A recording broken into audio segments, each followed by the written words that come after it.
What's going on, guys? No Guides here. Welcome back to another video. Now in today's video we're going to go over the weekly tactics video. I've not changed anything from the 3-5-2, so if you're still using the 3-5-2, feel free to use that system.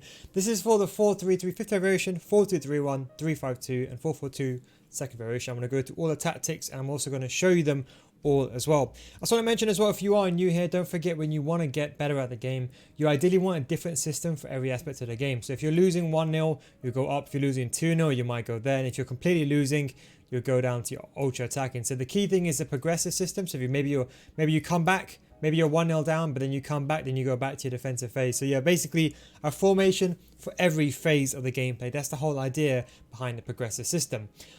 For the defensive system now, the main idea behind this formation, we're going to be using the 4-3-3 fifth variation most of the time.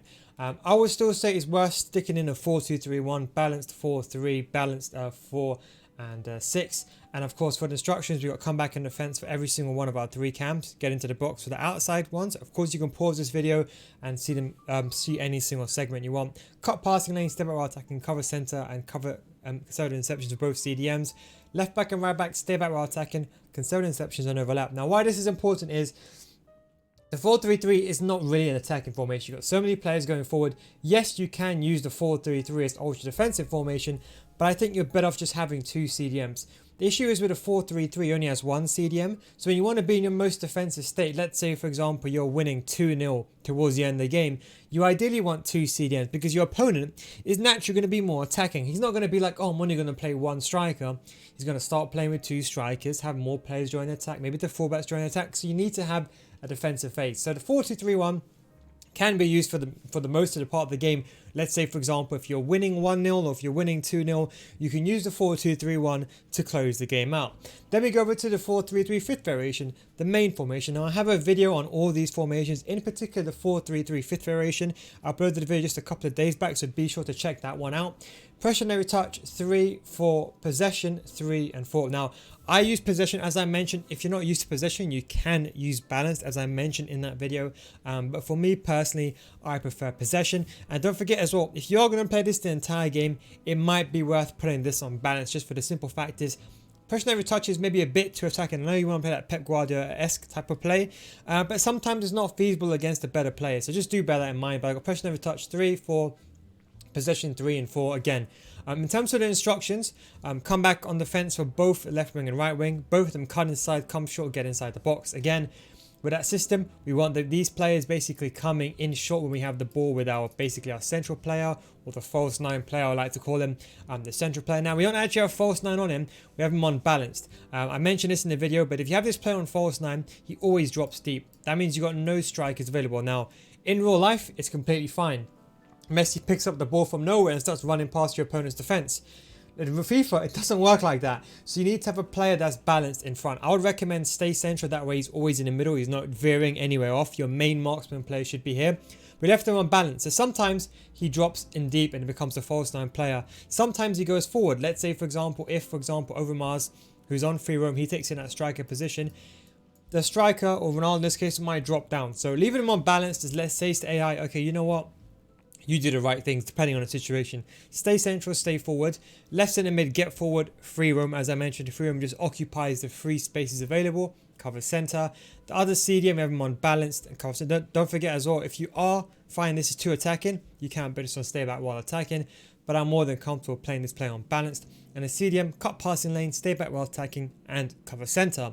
And going over to left back and right back, as I mentioned in that video as well, I have both my left back and right backs on inverted. And don't forget, inverted doesn't mean they're going to be running inwards and pushing these guys out wide. Don't forget, these guys will be coming short, and inverted just means that just be going along on the inside. So inverted basically means there'll be like inverted fullbacks going forward, almost like left centre mids and right centre mids when you're attacking.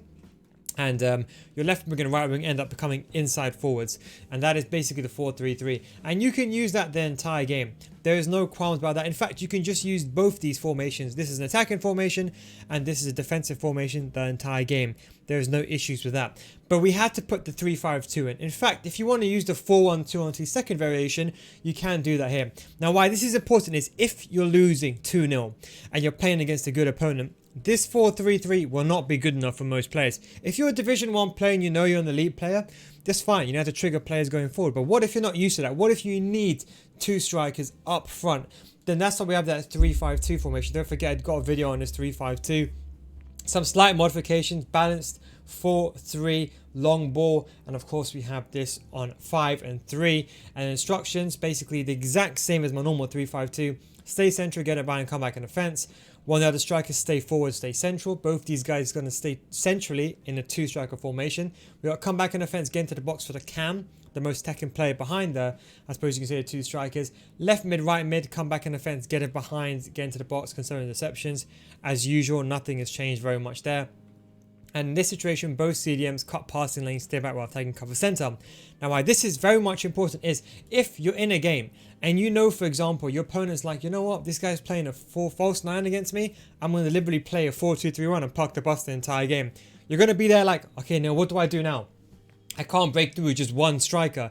You're going to need 2 strikers. If you want, you can use my 4-1-2-1-2 second variation. I have that video on my channel as well. Just search in Nil Guides 4-1-2-1-2 second variation and you can slot that in this role. But I think the 3-5-2 is more superior than the 4-1-2-1-2 second variation. I've already expressed my opinions on why, especially with the numerical advantage up front, the 2 strikers and the cam and the left mid and right mid, which obviously are pivotal in becoming a better attacking force, should I say. So that's why if you want, you can use the 4-1-2-1-2 second variation here, but I've gone with using the 3-5-2, but do bear that in mind. The last formation with the 4-4-2, the ultra attacking formation. Now when you are losing, you need to be pressing. You cannot, or you can press with a 4-2-3-1, but it's exceptionally hard to do it with skill. 4-3-3 you can't really press with because there's too many players in midfield. When you're pressing, you ideally want 2 strikers, a left mid, a right mid, and 2 CDMs, the centre mids. 3-5-2 is actually not a bad formation for pressing, but any player that's above goal 2 will be smart enough to realise you have 3 centre backs at the back. And if you decide to be overly, let's say for example, for some reason you think, okay, you know what, I'm going to be overly aggressive, I'm just going to run forward all these guys.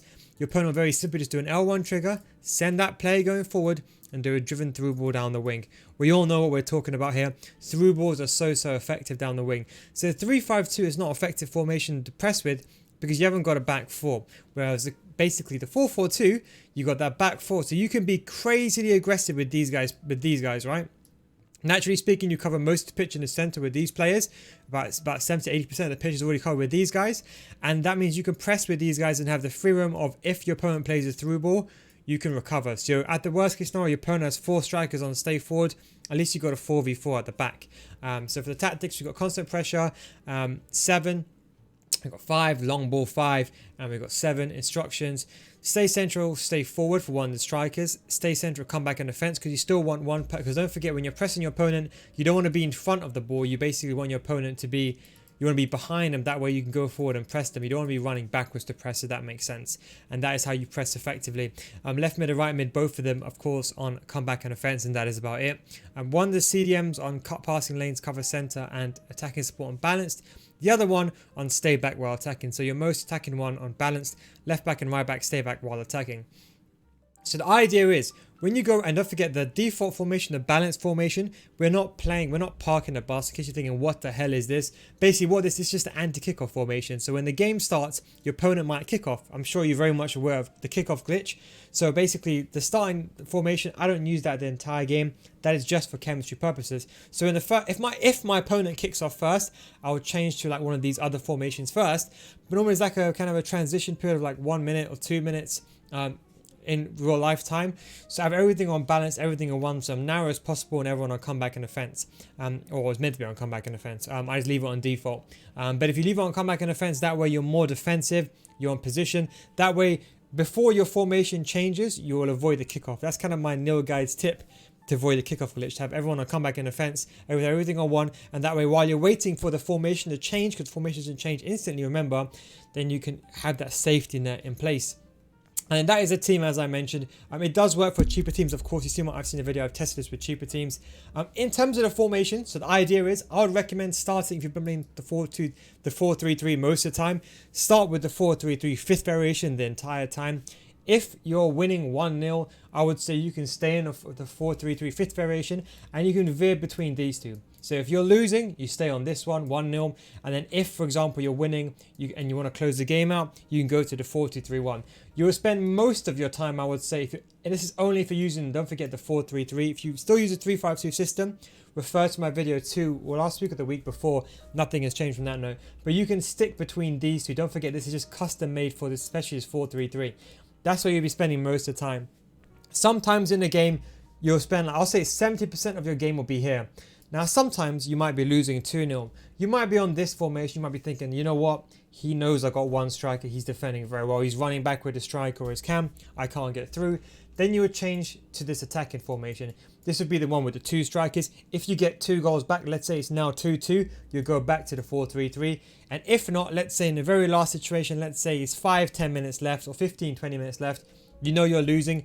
You don't want to use team press because it's too annoying to do that. You switch to this constant pressure tactic and you use this trying to get the game back in hand. So the idea is you're staying in this most of the time. If you're winning and you want to close the game out, you'll go down to this one. If, for example, you're losing by a fair margin, you know you can't get through with one striker, you're going to go up progressively through the system. And that way you can use the 4-3-3 fifth variation the entire game. It's still a fun formation to use.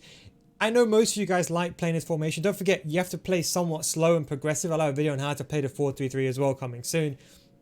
You know me, I'm an aggressive player. I don't even park the bus. I'm like full brute force going straight for the goal. I like to play quick, fast football. I'm not really a slow type player. But if you enjoy that, then by all means use this system. It does work for that. But thanks for watching, guys. Take it easy and I'll catch you next time. Peace out. And don't forget to stream on twitch.tv/NeilGuys. Link is down below in the description. Peace out.